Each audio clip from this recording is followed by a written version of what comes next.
it's also interesting with buildings because no building is really designed to last forever.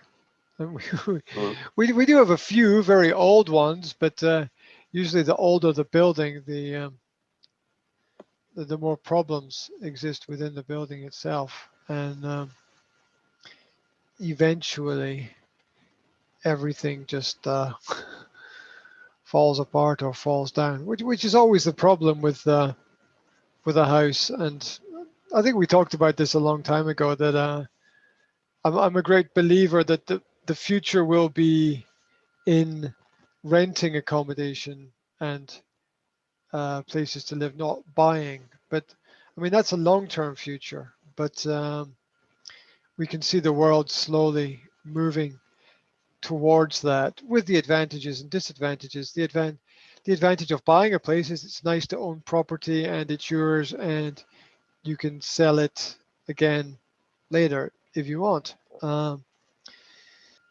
I've always thought that the negative side to that is you are also buying a problem. Mm. And you have to decide how much you want to solve the problems related to that purchase as well. So many people build up businesses with property, and it's Yeah. it's not an easy thing to work with and manage, but there are profits there. But then the profits are there because it's not easy to work with. So people need to build up systems. Of course, the the right time to buy and build was 20 years ago, right? Yeah. um, so today things are slightly different in that market. Um, I think that people need some level of flexibility to be able to change direction or move or in the modern world, a job is something that might change at any point in time. And so what happens if you have property in Bistrica, but you get offered a job in, I don't know, Mm. Prague or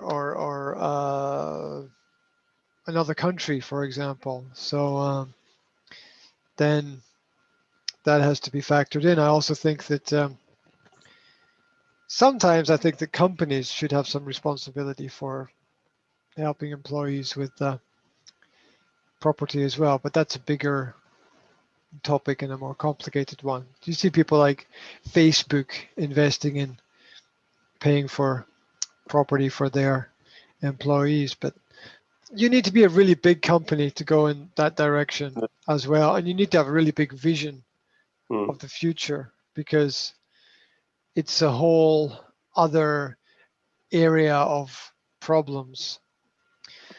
Well, it also depends on quality, which also depends Mm. on availability as well. But you're thinking about the area that I'm in here, it's next to an Air Force base. And Mm. so a lot of the properties are, I'm not sure if they're owned or rented. I think they might be owned by the government, the Ministry of Defense, who then Mm. uh, allow their employees on the Air Force base to stay in the accommodation. And some of the accommodation is really bad. Mm. It's really bad.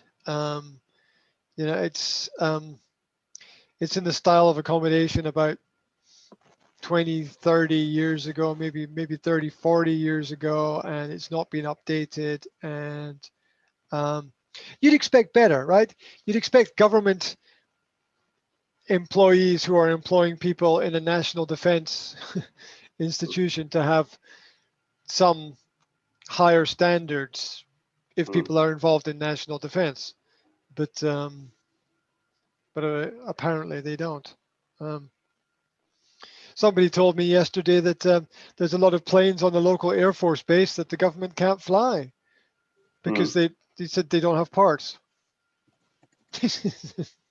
There are no parts for the planes, so we can't fly them. They just sit there. So I asked this person, so what happens if you don't have the parts? They're like, oh, we don't fly the planes. They don't fly. They just sit there. Oh, okay. Okay, fair enough.